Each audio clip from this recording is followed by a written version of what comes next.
say, when I decided to push the business professionally and, create an LLC, I had to come up with a name for the business. I didn't want to be Deanna Haywood Photography because that's, I'm thinking of growth. I'm thinking long term, what I want to do with the business. And so I just was brainstorming ideas, and Slick Angles just randomly came to me out of the blue. When I stopped doing personal training, I just picked up the camera I brought to actually film like online training videos for my personal training business. I just decided to just go out, go to a park, go on a nature trail, take pictures of nature and wildlife, and that is exactly what you were doing. Yep. And I posted them on social media. You did. Days or weeks leading up to an event, I'm preparing mentally, emotionally, and then just make sure that I can deliver. So I will study as much as I can, make sure I have the right equipment.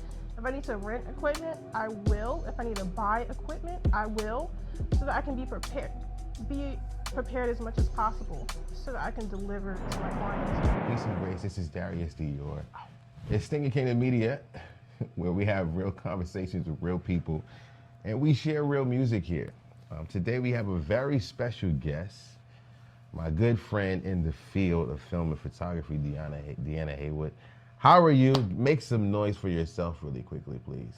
Hey. Thank you for having me. No doubt, Deanna. I've been knowing you for some years now. I think I met you in, I don't know what year it was, but I think it was at Verizon Wireless. You were working in the gym. And then I just followed you, and all of a sudden I saw you doing film and photography, and I said, oh wow, here she is doing something else, making a transition. So I wanted to just tell you, first and foremost, I'm very proud of you. Thank you. And the motion, that you've been able to generate. You've even hired me for an occasion, and so I appreciate just having the connection with you in this space. But for the people that don't know you, that have never seen you before, first time seeing you on camera here, can you tell us who you are really quickly? Yes. So, hey everyone, my name is Deanna Haywood. As you mentioned, I'm based here in Columbia, South Carolina. I own a photography company, Slick Angles, and we specialize in photo and film. And so I'm just here, to discuss, what I do, why I do what I do. I'm pretty down to earth. I like to spend time with family, friends, just chill, relax, and just travel as well, and just connect with other like-minded people. For sure. Thank you for telling us not only who you are, but how you be, right? That's really, really accurate from what I know of you. Now, the company's name is Slick Angles, and I think for a long time until I don't know how I got corrected on this, but I thought it was Slick Angels, right? Yeah, that's common. And I know. Angles. I had to correct the angles. Right. And I know that you probably deal with that all the time. But can you talk to us about the name of the company and why you decided this tongue twister of a theme here? Right. So I'll honestly say, when I decided to push the business professionally and, create an LLC, I had to come up with a name for the business. I didn't want to be Deanna Haywood Photography because that's, I'm thinking of growth. I'm thinking long term, what I want to do with the business. And so I just was brainstorming ideas, and Slick Angles just randomly came to me out of the blue. I honestly, I can't tell you. It just popped up, boom. Slick Angles. I'm like, boom, that's it. So I Google searched it. I looked on Instagram to make sure nobody else had the name, and it was clear. So I was the first person to come up with the name, and just it sounds legit. Like, oh, Slick Angles, like that's tough. Yeah, that's very tough. So that's where it just came out the blue, honestly. Okay. Original, very original name. Okay, so this feels like a conglomerate of people. So I want to just be clear about your marketing and just how you do what you do. You put me on something that's called Pixie Set. I think you convinced me in your work that you've been doing to get off-board flash, to strobe light, to get just get pro gear, right? Like but it felt like it wasn't. It's always felt like it's not just you. It's felt like it's a conglomerate of people. Is it a conglomerate or is it just you? Well, perceive, from, the outside looking in, you would think it's a team. But Yeah. really, I am a one-woman team right now. I fill multiple hats within the business. Yeah. And so eventually I do want to get to the point where I can bring on talent, people that want to learn, people that want to travel, make money, and have a passion for the craft. But I'm just a one-woman team right now. I do bring on people periodically Yeah. for Contracting, events, yeah. shoots when I do need the help. Yeah. But yeah, I'm a one woman team filling multiple roles right now. Got you. Okay. So when did you, I guess, start, or when did you realize that this is a thing that you love? Well, I would say 2020 when I stopped doing personal training. I just picked up the camera I brought to actually film like online training videos for my personal training business. I just decided to just go out, go to a park, go on a nature trail, take pictures of nature and wildlife, and That is exactly what you were doing. Yep. I posted them on social media. You did. And people would ask me, Deanna, could you take my pictures? And I'm like, sure. Yep. I think I can. I think I can do I can that. try. Right. And I would do the research. I'm like, how to do this? I'm on Google. I'm on the internet, learning how to do what they need me to do. Right. And so I did that. And I got paid.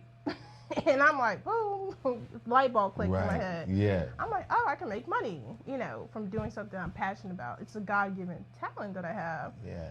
And so I just learned how to get better at what I'm doing so that, just for my own personal interests, I want to be the best. And so I try to create the best products for my clients that hire me. If you're going to spend money, you want to get your money's worth. Yeah. And if you're spending, hundreds of thousands of dollars on a service, you want to make sure that you get quality results. And so that's what I always aim for when clients work with me. Yeah. So there's something about realizing in the field that you don't know everything and you're not quite the expert that people might believe that you are, right? And then you realize this is OJT, right? And because you're learning everything. Now, that doesn't mean that you're not going to be able to deliver a good product and do a good job, but there's an OJT process that you go through in this space. And then you start delivering products to the level where you're not nervous anymore. You're not, afraid that you're, not going to deliver or mess something up, even though there's still a possibility you can do that at any given time. But I think there's maybe kind of like a rookie wall that we run through when it comes to this film and photography space. And you learn that you don't know everything. You know what I mean? Like you're just as much as a student as the next person. But you figure out that you can still make money from what you're doing. Like you said, when do you think that I don't know about you, but for me, I used to sweat profusely when working with a client, and I think it was just nerves. Now, at this many times at bat, I haven't sweat in a long time. But when do you think between when you started in 2020 to now, or maybe you never even experienced what I'm saying, when did you get comfortable shooting? I honestly will say that I have moments when I'm nervous leading up to an event, but I just have to be prepared. So the days or weeks leading up to an event, I'm preparing mentally, emotionally, and then just make sure that I can deliver. So I will study as much as I can, make sure I have the right equipment, If I need to rent equipment, I will. If I need to buy equipment, I will, so that I can be prepared as much as possible, so that I can deliver to my clients. There are times where, like on the spot, you have to be creative. You have to think outside the box, because some things can go wrong, but you still have to deliver. Yeah. And your clients have a certain expectation if you are a quote unquote professional. And so being a self-taught artist and businesswoman, I'm learning every day. Not all shoots or events, like working with events, it's run and gun type Yeah. and so you have to think, you have to be innovative, you have to think on the spot how to resolve a problem. And sometimes I don't get the best results, but I know from that experience, with that mistake, how to move forward. And so I'm always fine tuning my craft. So like you play an instrument, it's going to sound a little off, or you might do an event and then it's like, oh, I can do it better. So I'm that type of person. Yeah. Where I'm always taking things to the next level, Figuring out a way to get better. Fine tuning the process. I mean, I stay up studying and editing and creating till about 4 or 5 o'clock in the morning every night. My wife has to call me to come to bed. I'm like head first in this thing, right? And then what I've learned is that you gotta have a particular love to keep a particular fire and drive going. Do you have a coach? A coach. No, I don't have a coach right now. Okay, so you're the absolute authority right now. Yes. Okay. Just pushing myself, trying to be better. Not trying to be the best, but be the best. I do want to see how far I can go as far as, quality of work, see if I can get to a mastery level. I would say I'm still, I'm not rookie, but I'm at I would say like the mid-range. There's still a lot I have to learn about the profession, and so I'm trying to get to that mastery level. I'm 4 years in, so I'm at a decent level. Yeah. I would say, for the amount of time I put in to the craft. So I think if Kobe needed a coach, if LeBron needed a coach, I need a coach, right? And I think I'm always looking for coaching, because I know how effective coaching can be.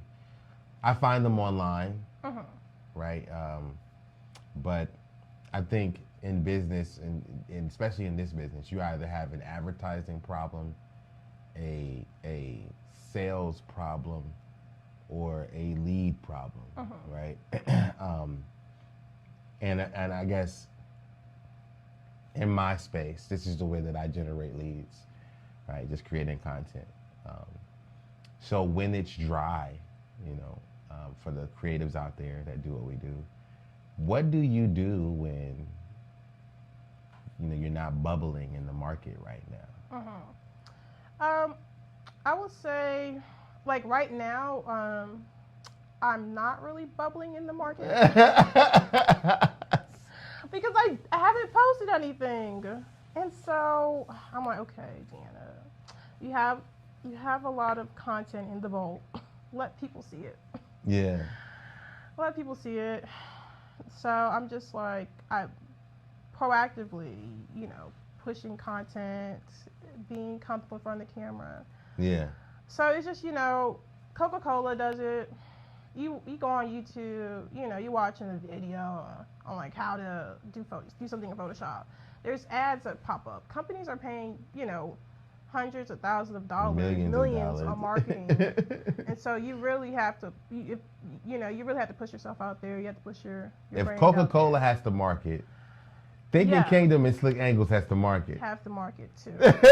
Right? You have to market too. So that I just know, from the business perspective, you have to push yourself out there. You have to pay for ads. You have to do content creation. But as far as, getting out there, I'm just, working on it. Yeah. Being comfortable, being in front of camera, and putting out my content. Well, we see you all the time doing your hair, We see you, you know, with your candid photos and you doing your work. You know, well, we never get a chance to talk to you, and so I wanted to, you know, push you. So that's a leap. You know, I did a reel the other day. I actually talked for the first time in years. People don't see me talk.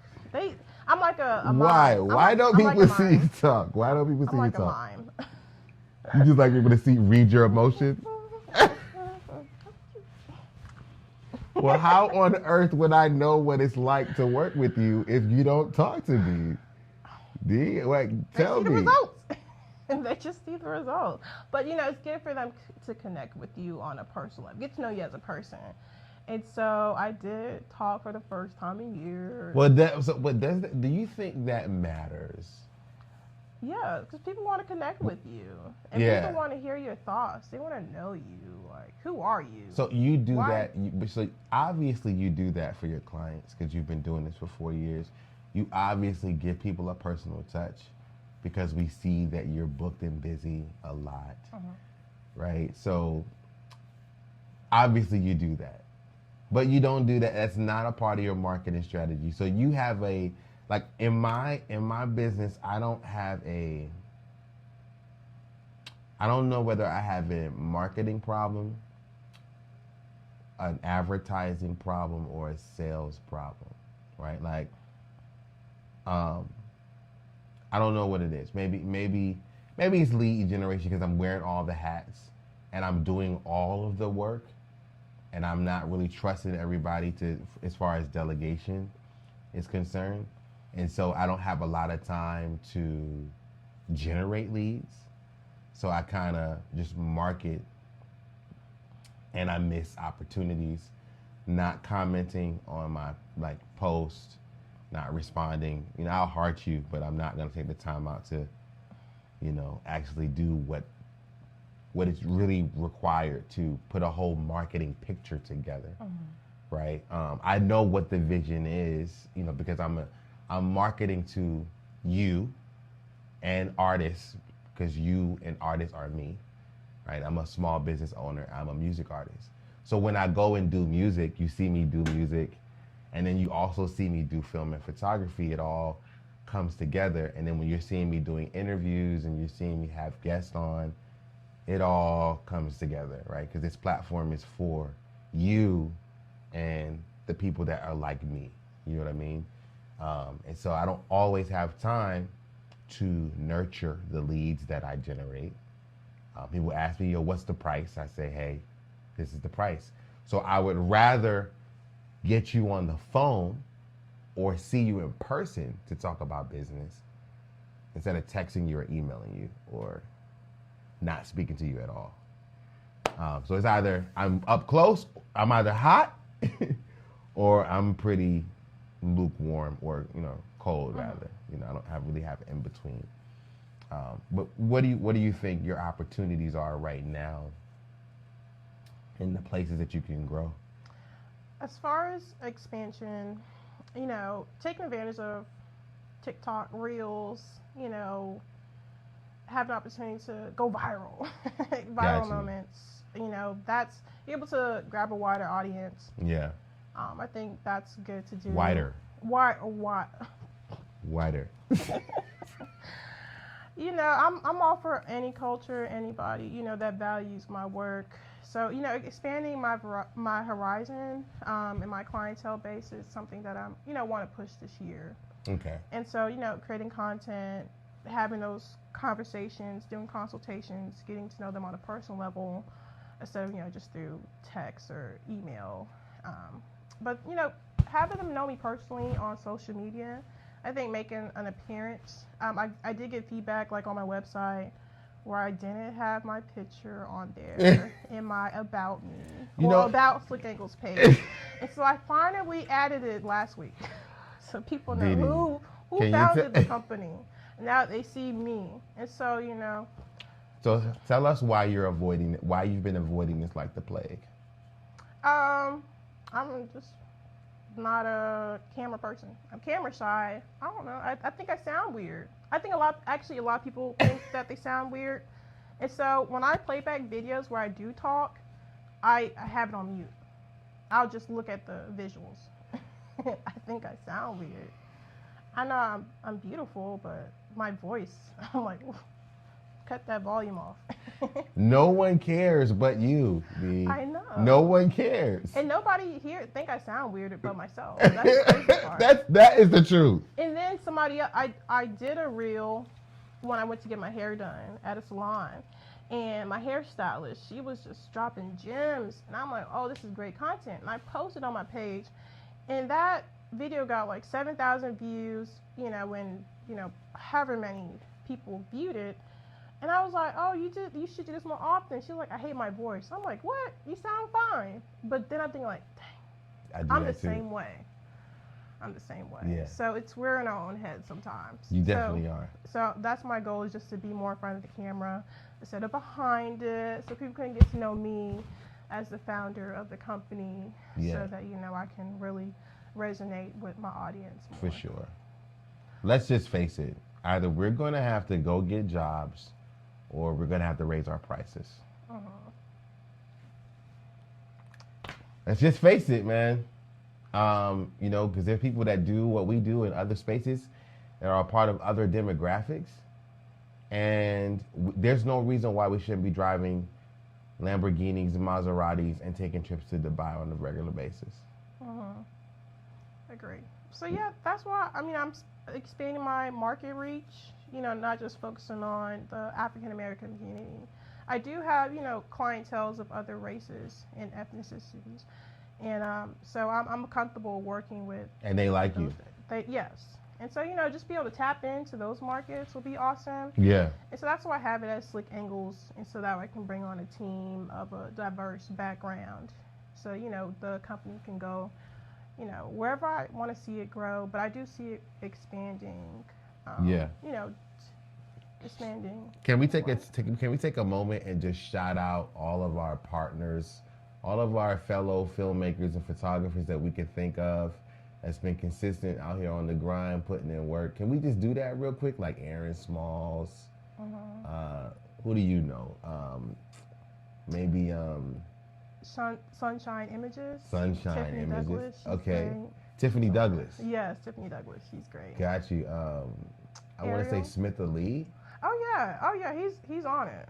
Smith Ali is like, he's Smith just Ali. I met him once at an event. super like inspiring, man. Anybody else in this city that's Ayo Poetic Visuals. Oh yeah, I worked with him at an event one time. Poetic. C Metro. Come on. Yeah, he's great with marketing. So those, marketing, you gotta push your brand out there. That's the only way you can grow. You do. Gotta be like Coca-Cola. Yeah. One thing I've learned in doing this in this space is I came into the marketplace completely underpriced. Right? And what I'm finding is most of us make this mistake. What did you charge for your first project? Well, I'll be honest with you. My first project, I did a branding shoot for one of my friends from high school. We were on the same volleyball team, and so she needed some branding pictures for her. Her name is Shaquetta Hilton. Incredible Cakes is her business. Shout out to Shaquetta. Thank you for the opportunity. Her cakes are delicious too. Yeah. So that shoot, it was $45. I didn't know what to charge, but I did do my research on how to do branding, how to photograph products. Right. And so you I charge did that. You charged $45. $45 for my first session. How much was it? How much? This is your first project ever. Yes. Right. It came from a friend. From a friend. And the amount you charged was $45. Now, what did you not consider in charging that $45? What did you learn after the fact? I guess looking back 4 years ago, tell us what you did not consider in that price. I think that was a fair price. I mean, so you thought I was an amateur. I didn't know anything about. I didn't know if I was going to get it right. Okay, so for the version of you at that time, that was fair. That was fair. But then I saw what I could create, and I'm like, oh, wait a minute. I can up this because I have you need the portfolio. You can't just go off the bat, Right. charging 300 and you don't have the portfolio or your quality's not that great. So, but after that, I just randomly came up with a number. After that, I did the research, looked to see like what was a good. Let's be clear, ladies and gentlemen. She's talking about market research. Market research. Which means she went on Google like a typical customer would and research how much do headshots or brand photo shoots cost in the South Carolina area. Market, yeah. What are my competitors charging? What are our competitors charging? What is the cost at the highest level in this market? And you found what that number was. Yeah, at my level of professionalism, I 150 was my rate for 2020, official rate for 1 hour. Got you. Yeah. Okay. Now, my first project was $50 for a whole Friendsgiving video. Shout out to Melissa Fordham. She was my first official paid client at the time. Shot it with an iPhone 11. She absolutely loved it. It took me about 7 to 8 hours to edit for $50. And I realized at that point, it's not gonna work. So the reason I'm bringing this up is because I think we lose sight of developing our business acumen. What do you think that we need to do to, I guess, get better at that? Right? Because I think we still struggle with it. Right? Because the power of the no, when we create the demand, and then I think there's something in us, especially in this area, I gotta pander to what I think is going to be accepted, right? As my price. How do you think we get better at doing business and developing our pricing structure so that we can be as wealthy as we should be based on the work that we do? I would say, like you said, having a coach, mentor, somebody that knows the industry, know the business. Yep. That's a start. That's a start. Doing your research, seeing what your competitors are charging. Know what you're working with. Like when I first started, I had a little cheap Amazon continuous lights, and I had a little small Sony A5100. Yeah. And so then I figured, okay, that's a fair price to charge. Then I upgraded my camera body. I bought prime lenses. I bought strobe lights. I took courses. I got better at my craft, and so I was like, okay, I can charge more. I had the portfolio to verify, why I should charge. Yeah. And so just doing research, seeing what the going rate is for somebody with the same skill sets as you. That's very important. Having mentors, understanding the cost of doing business, and just being confident in yourself and knowing your worth too. That if you do charge, what I charge now for branding is $400 an hour. So I went from 45 to 400 for a branding session because I know my worth, the quality that I can produce for my clients, so that they can push themselves forward. So it's just knowing your worth and being firm on what your price is, because some people will try to gyp you, and it's sad because they won't go gyp Apple for that new iPhone. They won't. No, they will. The price is what it is. It is what it is. It is what it is. Now I stopped working by the hour. I only price and charge by the project. Because I'm a firm believer that you probably can't pay me what I'm worth an hour if I charge by the hour, right? Because I'm considering what money I'm not making by committing to the hour of payment that you're gonna pay me. Do you think that by the project? What do you prefer, by the project or by the hour? I think it depends on what the project is. If it's like a production shoot for a company that needs branding material, then perhaps by project. Or if it's like for a music video or so, perhaps. But for For standard portraits, time. Like Time. we're not spending all day with these we're not spending all day. No, you have this time frame. I'm not we got maybe one or two looks. We're gonna boom boom boom because within that's my outtake. For certain things you can't charge per hour. Yeah. Like I did work with the dentist office, and so that's not gonna be an hour. I told them it could take up to 4 hours, but if we need to take more time, that's fine. But if you do have to rent a space out to do a project, you're going to have to factor in the time frame that project's going to take. Yeah. So I think it's on a project basis, but for some standard shoots, genres of shoots, I think it depends on the professional. Yeah. But yeah. I got you. And with the extent of what you're doing. Right. Yeah. For film, it's a very your memory different... card can only go for some amount of time. That's a very different thing. It's a very different thing. All right. Yeah. So you told us who you are. You gave us your perspective on what you do. What do you want us to, we like you. Can you tell us what you want us to do? What can we do to support you right away? What do you want us to do? What do you want, Dee?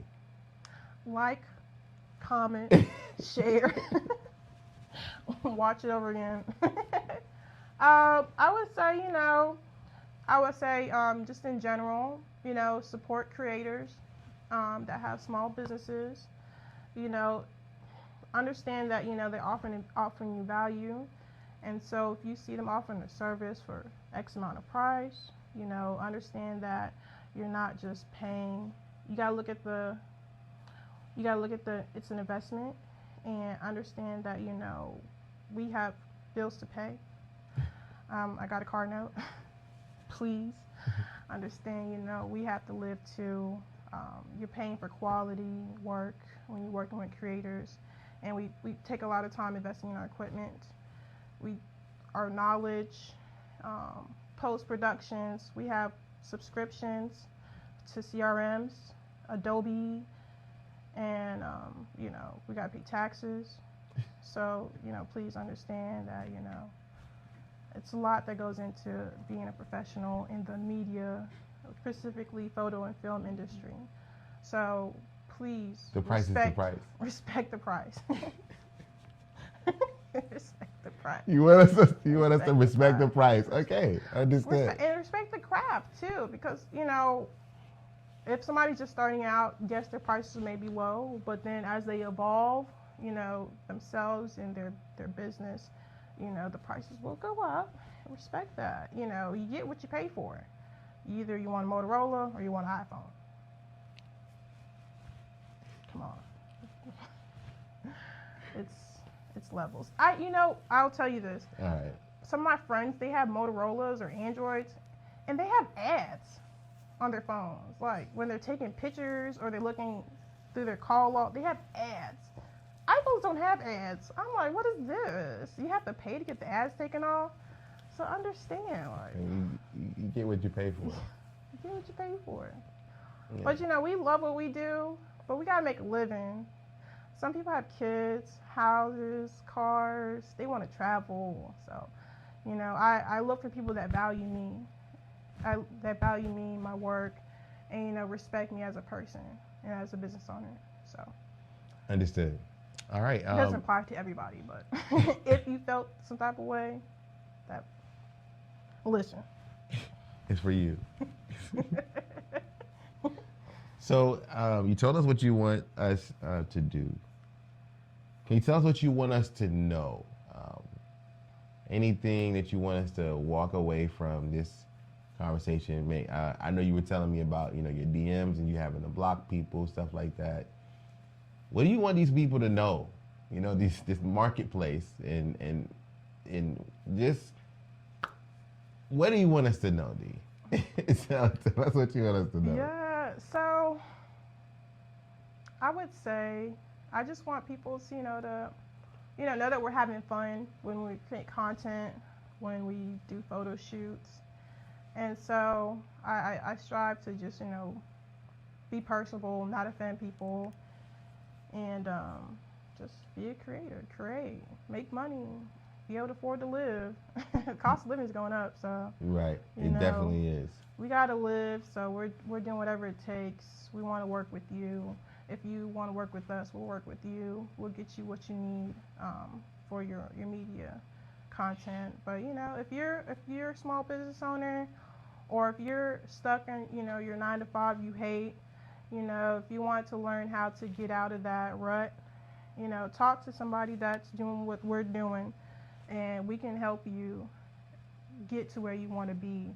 We can support your ideas, show you how to bring your vision or your hobby to a point where you can make an income and support yourself and your family with it. So feel free to reach out to us, even though, if you need content or if you need professional advice, reach out. We'll help you. No doubt, no doubt. Well, this is Darius Dior. This is Thinking Kingdom Media. I want to just give a salute and a shout out to Miss D for coming on here and talking to the people. I appreciate you. We appreciate you. The public appreciates the work that you do. She told me to tell y'all to leave her alone, stay out her DMs. She's only on business. She's only standing on business, is what she told me. Is what she told me. And we just want to get work done. All right. It's Darius Dior again. It's the Media. Y'all take care and salute.